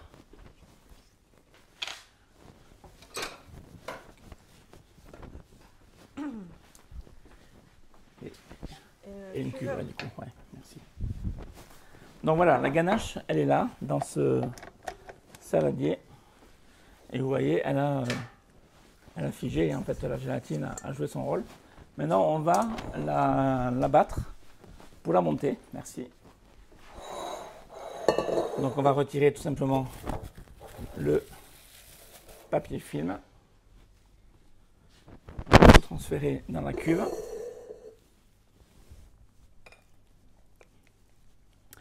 Et on va la monter. Donc, ça va aller assez vite. La difficulté ici, c'est de s'arrêter au bon moment. C'est-à-dire ne pas faire une ganache trop montée, donc qui va perdre son élasticité en fait quand on va pocher. L'intérêt, c'est que ça fasse une petite pointe qui se casse toute seule, toi, avec la poche à douille. D'accord. Si elle est trop montée, elle va se casser, mais ça va ça va être pas joli, quoi. D'accord. Donc, il faut la monter tout en la gardant souple. Regarde, Clément, si tu te mets, voilà, ici on voit bien.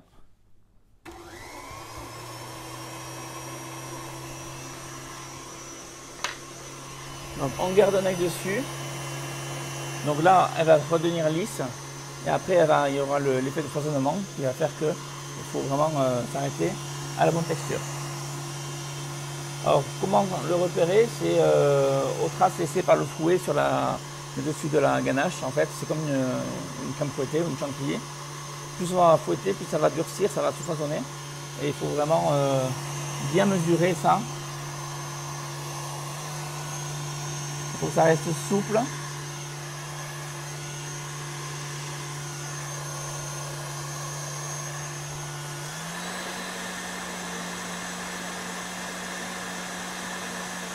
Il y en a pour 1 à 2 minutes en tout de mélange.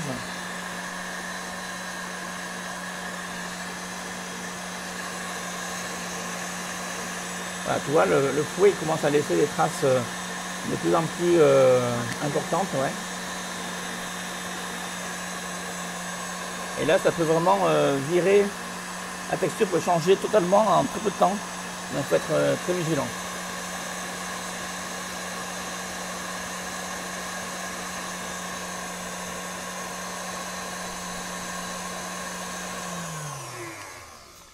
Voilà.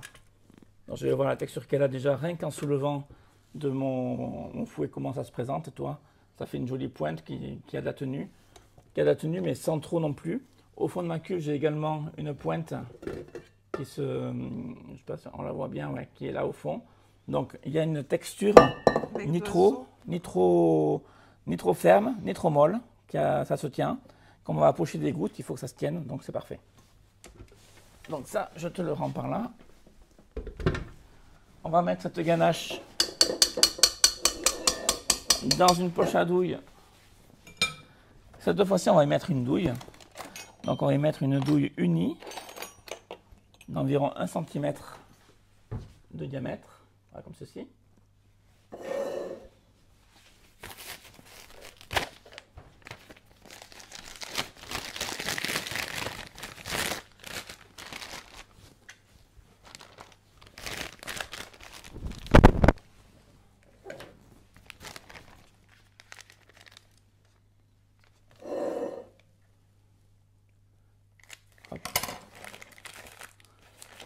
Voilà, j'enfonce bien la douille au fond de la poche. Je me sers toujours de mon petit support à poche qui est bien pratique. Et là, je vais pouvoir donc verser ma ganache dedans. Il n'est pas nécessaire de la remettre au frais, là, on peut... Non, on va la garder là. D'accord. On n'a plus qu'à floquer nos cœurs qui doivent être congelés maintenant. Donc on va se préparer pour le flocage des cœurs. Et ensuite, il y aura le montage et ça sera terminé. Donc ça, on va le mettre à l'abri. Par ici. Ça également, on va le mettre à l'abri pour les protéger. Tu peux le mettre de ton côté là-bas. Ma ganache, elle est là. On la laisse quand même loin d'une source de chaleur, mais que ça reste ici. Et je protège mon plan de travail. À la maison, vous le faites avec du papier journal. Protégez votre table. Parce qu'on va floquer en fait avec le perlé velours nos petits cœurs. Donc j'utilise un plateau tournant. Ça c'est pour vraiment faire tourner mes produits pendant le flocage. C'est mieux que d'avoir une base fixe où là pour tourner autour c'est compliqué. Là sans bouger je pulvérise et je suis sûr d'aller partout. Prendre une plaque à pâtisserie que j'ai protégée avec un papier film. Ça c'est pour éviter d'en mettre du flocage partout sur la plaque à pâtisserie. Sur le flocage c'est du beurre de cacao en fait, c'est gras. Donc après c'est plus compliqué à nettoyer. Alors c'est un détail mais il faut y penser. Voilà, je suis prêt. par rapport à la caméra. Clément, mets-toi sur la caméra du côté. Voilà. Alors, je vais me positionner de façon à ce qu'on y voit beaucoup mieux ici. Voilà, comme ça, c'est pas mal. Allez, tu vas pouvoir aller me chercher, s'il te plaît, les cœurs.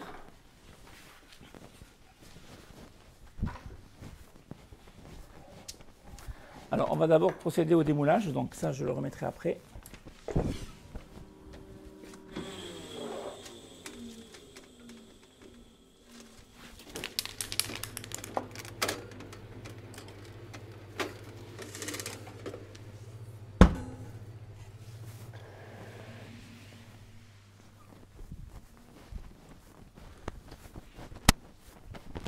Est-ce que c'est congelé?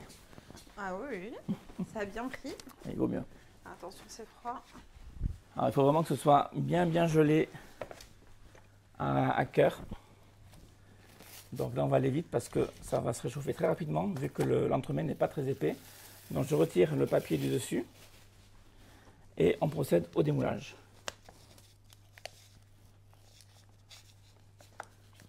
Donc je vous montre rapidement, on a les deux couches. Dans la couche de la mousse à la framboise et le confit de fraises. Alors, ils ont deux couleurs différentes, c'est normal. Ils vont changer de couleur en dégelant. Là, ils sont un petit peu opaques, mais les vraies couleurs vont se révéler à la décongélation. Donc, je les mets les 8 sur ma plaque.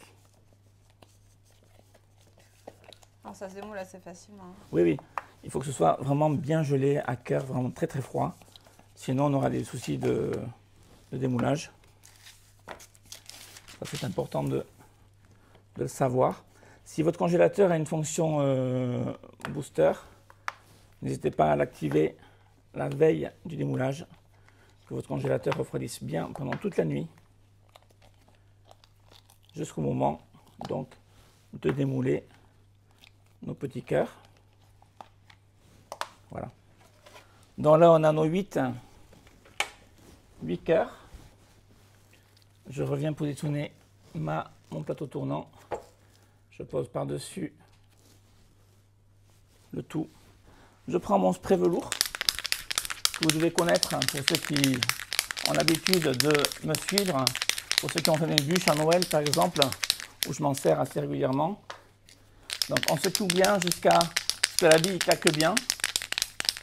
Et on pulvérise à 20-30 cm de distance.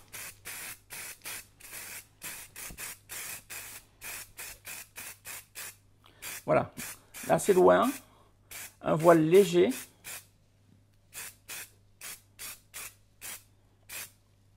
Si on en met trop, ça va faire un côté velours un peu trop marqué et ça va pas être joli. Voilà, on vérifie qu'il y en ait partout.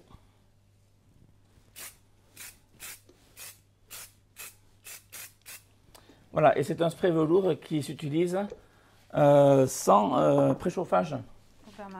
Au bain-marie, comme certains, il faut les préchauffer. Donc, c'est pratique également. Alors, ces produits peuvent être amenés à changer au fil des mois, des années, il faut savoir. Pour l'instant, c'est celui-ci qu'on propose. Donc, on va récupérer nos petits biscuits. Merci. Tant que c'est encore gelé, on va se dépêcher de venir les mettre sur une petite spatule. Hop.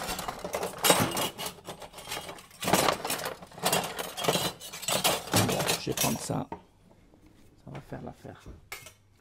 Prendre un petit couteau, ça va m'aider également. Voilà, donc est-ce que on me voit bien? Là, on va être mieux. Je vais prendre le petit cœur délicatement et je viens de déposer sur mon biscuit. Voilà, la difficulté, c'est de bien l'aligner, que ce soit propre. Après, c'est très joli. Hein. C'est vrai qu'on dirait des petits coussins oui. Rouges. Alors pour que l'effet velours fonctionne, il est très important de pulvériser le spray sur l'entremet congelé. Si on le pulvérise sur un entremet qui est simplement froid sorti du frigo, mais ça ne marchera pas. Vous aurez une espèce de mousse qui va se former en surface de votre entremets et ça va être vraiment très vilain. Alors si avec ça, votre Valentin ne tombe pas sous votre charme, je ne sais pas ce qu'il vous faut. Ou Valentine. Oui, ou Valentine.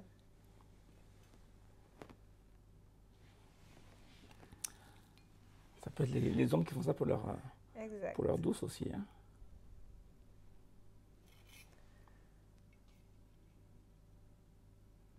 Là. Et voilà. Ouais, je vous parlais il y a quelques instants de protéger la plaque de flocage. Ouais. Je vous faisais de la place. Voilà, je n'ai pas fait pour rien, vous voyez, il suffit d'enlever le papier et la plaque, ben, elle est à nouveau propre dessous. S'il fallait la nettoyer, ça ne serait pas le même plaisir. Voilà. Ça veut dire une bonne intention. Oui, c'était pour vous libérer de l'espace de travail. Donc voilà ce qu'on obtient. Je vous montre rapidement le résultat.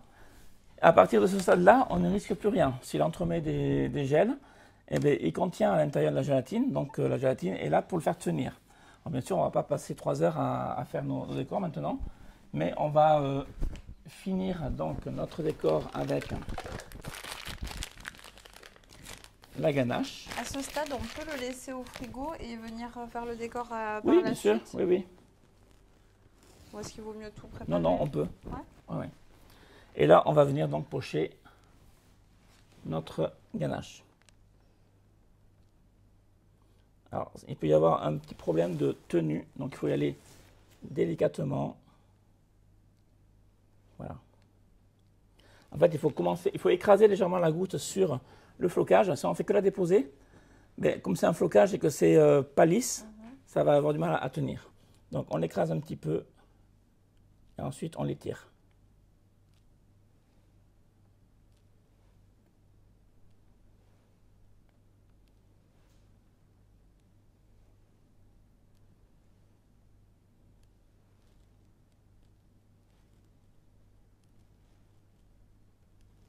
Donc on tient la poche bien à la verticale. De façon à faire des gouttes bien régulières. Dans l'idéal, il faut qu'il y ait la pointe qui soit visible sur le dessus.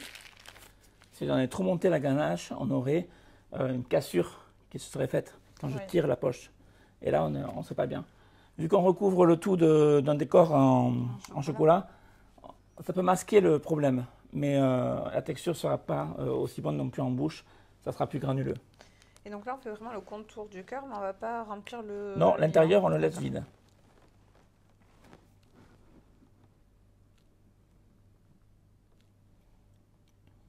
Alors, on écrase la goutte et puis on la tire après vers le haut. Ça, c'est important pour vraiment qu'elle adhère. Je le redis, hein, mais c'est important pour qu'elle adhère sur la surface qui est floquée.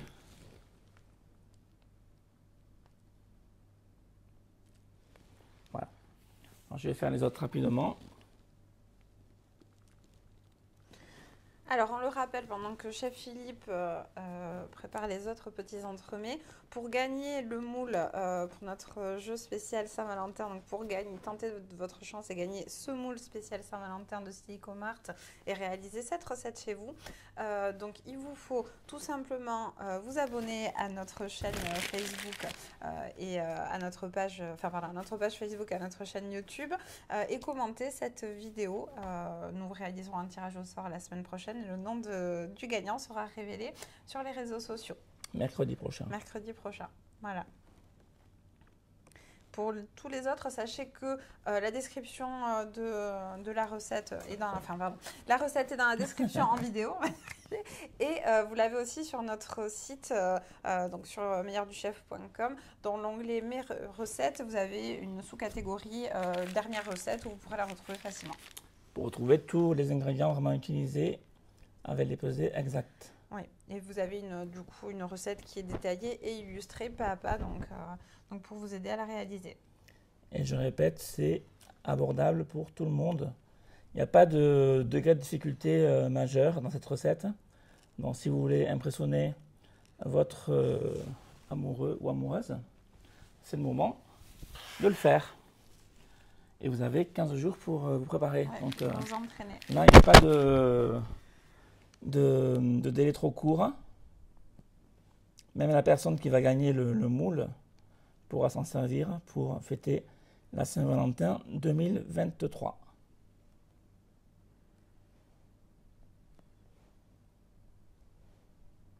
Voilà, là c'est juste un petit peu un jeu de patience. Il faut le faire quand même bien, que ce soit joli. On se rend compte vraiment du résultat que l'on obtient. Allez, je suis au 7e. Après, ce sont des petits entremets, hein, donc c'est vrai que même 2 pour une oui, personne, on peut en manger deux. En doigt, si la goutte elle tient pas, je l'essuie avec mon doigt, hop, et je recommence. Plutôt que d'insister de faire quelque chose qui ne sera pas joli.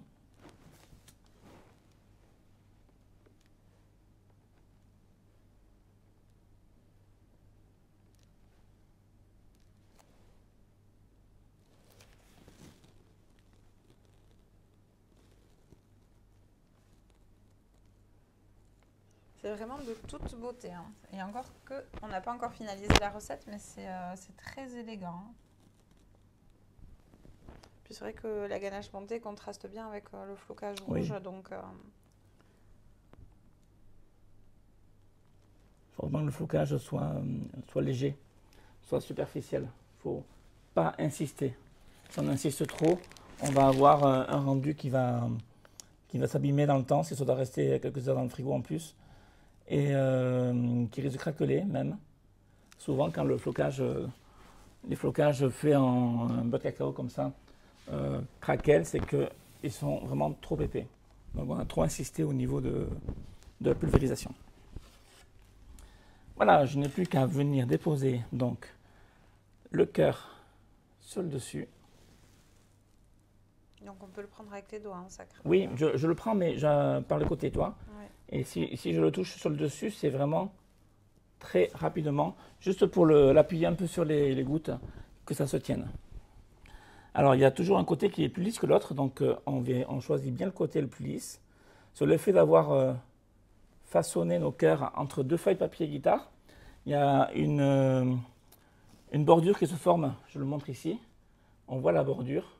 Alors ce côté-là, il n'est pas très lisse, mais l'autre côté, il est beaucoup plus. Donc on choisit vraiment le bon côté.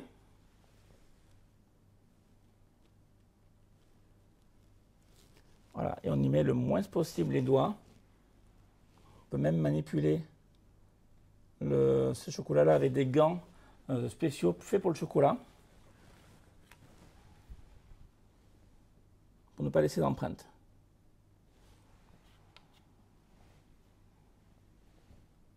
Tu vas aller me chercher, Nina, s'il te plaît, le pot jaune là-bas. C'est du nappage miroir neutre. Oui. Il est là, oui. Voilà.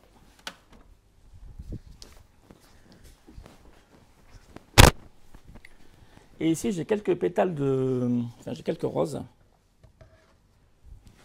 Voilà, tu vois, on est parfait ici. Donc, je vous montre rapidement ce qu'on obtient. Voilà. On va venir finir. C'est très très joli. On va venir très mignon. finir la présentation. Alors bien sûr, on parle d'amour ce soir, donc la rose c'est vraiment la fleur de l'amour. Donc on va y rajouter quelques pétales. Donc là je façonne un petit cornet décor. Cornet décor, cornet à l'écriture, on l'appelle, chacun l'appelle à sa façon, comme il veut. Tu peux nous mettre de face s'il te plaît. Voilà. Et on va venir, j'ai une petite cuillère, oui, ici.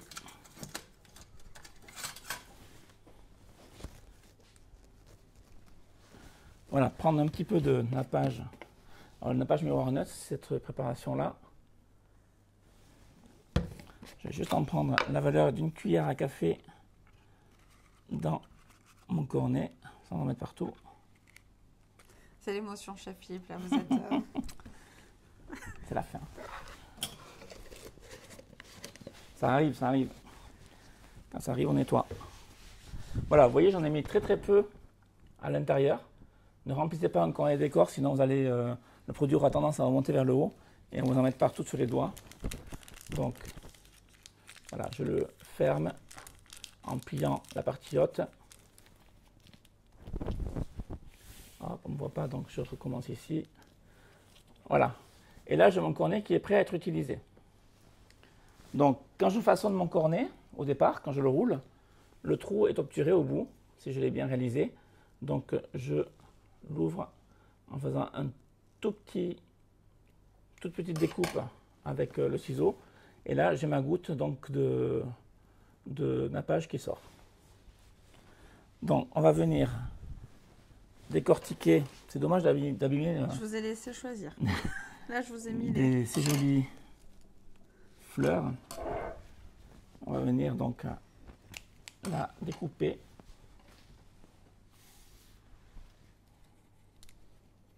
Alors, je vais venir chercher les pétales du milieu qui seront les plus jolis.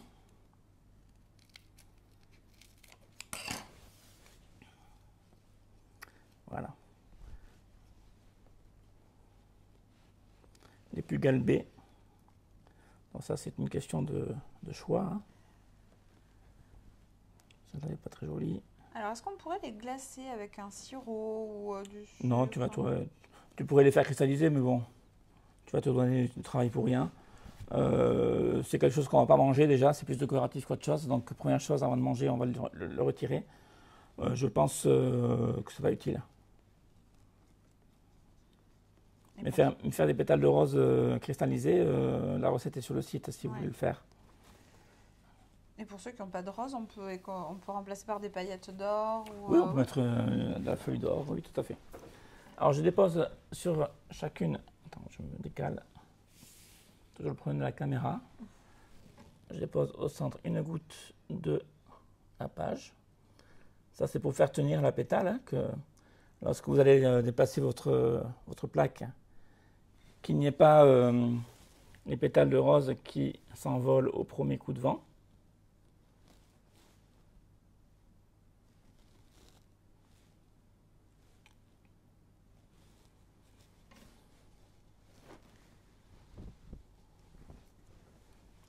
Voilà, on essaie de mettre des pétales pas trop grosses. Plus c'est petit, plus c'est mignon.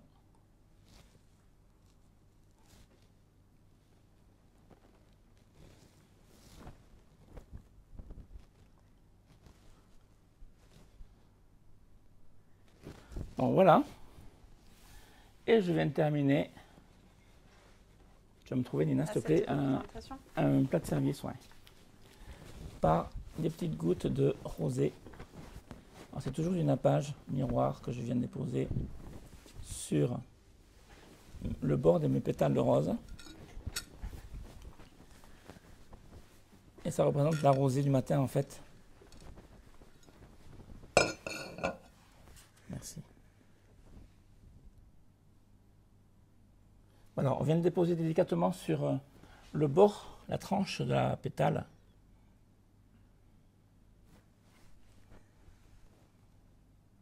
Bon, ça, c'est un petit travail minutieux.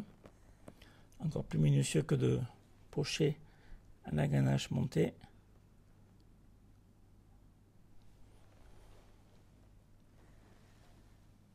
Voilà, de quoi avoir une Saint-Valentin aussi gourmande que romantique. Voilà.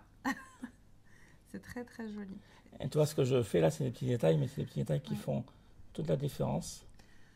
Alors, vous vous rendez peut-être pas très bien compte, mais c'est vrai que nous, avec la lumière, on a vraiment l'impression que ce sont des petites gouttes d'eau qui brillent comme ça. C'est vraiment très très joli. Voilà. Je vais essayer de vous montrer de près à la caméra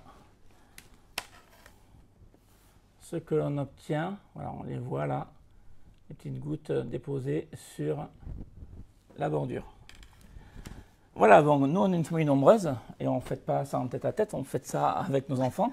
Donc on va le mettre sur un plat de service de grande taille. Mais vous pourrez faire un service à l'assiette évidemment Bien à sûr, la maison. Bien sûr.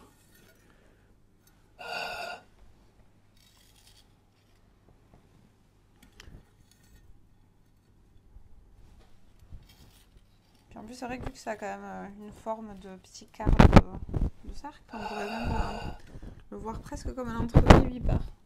Ouais, mais bien déjà sûr. portionné. C'est ça.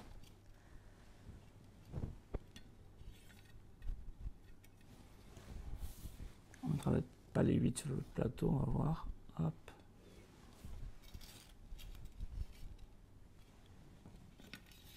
On va mettre que 6. Et voilà pour le dernier. À prendre très, très délicatement, bien sûr. Vu qu'il y a un biscuit au fond, mais ça glisse facilement. Donc, quand on transfère d'un plat à l'autre, on est très méticuleux. Voilà, ça, je te le confie. C'est pour Clément. Il mangera tout à l'heure. Et voilà donc mon entremets Saint-Valentin, fraises, framboises, que je vous propose pour cette année. Vous n'avez plus qu'à ce stade le laisser donc au frigo. Et il va décongeler très rapidement parce que l'épaisseur est vraiment très, très légère, de 1,5 cm environ. Et d'ici 1 heure ou 2 heures, on pourra le manger tranquillement pour le dessert. Parfait. Donc gardez-le jusqu'à ce soir, à l'heure du dessert. Voilà, c'était notre recette spéciale Saint-Valentin. Merci Nina. Merci à vous, chef Philippe. Merci à vous de nous avoir suivis, du coup. Donc on est le 1er février, il vous reste 14 jours pour bien réfléchir à la recette, bien la préparer et vous lancer pour épater votre Valentin ou votre Valentine. On vous souhaite une très bonne soirée, on se retrouve dans 15 jours. Cette fois-ci, ce sera pour un live et non pas une recette préenregistrée. Et je vous souhaite beaucoup de bonnes choses à la maison. Merci, au revoir. Au revoir, bonne Au revoir, Saint-Valentin.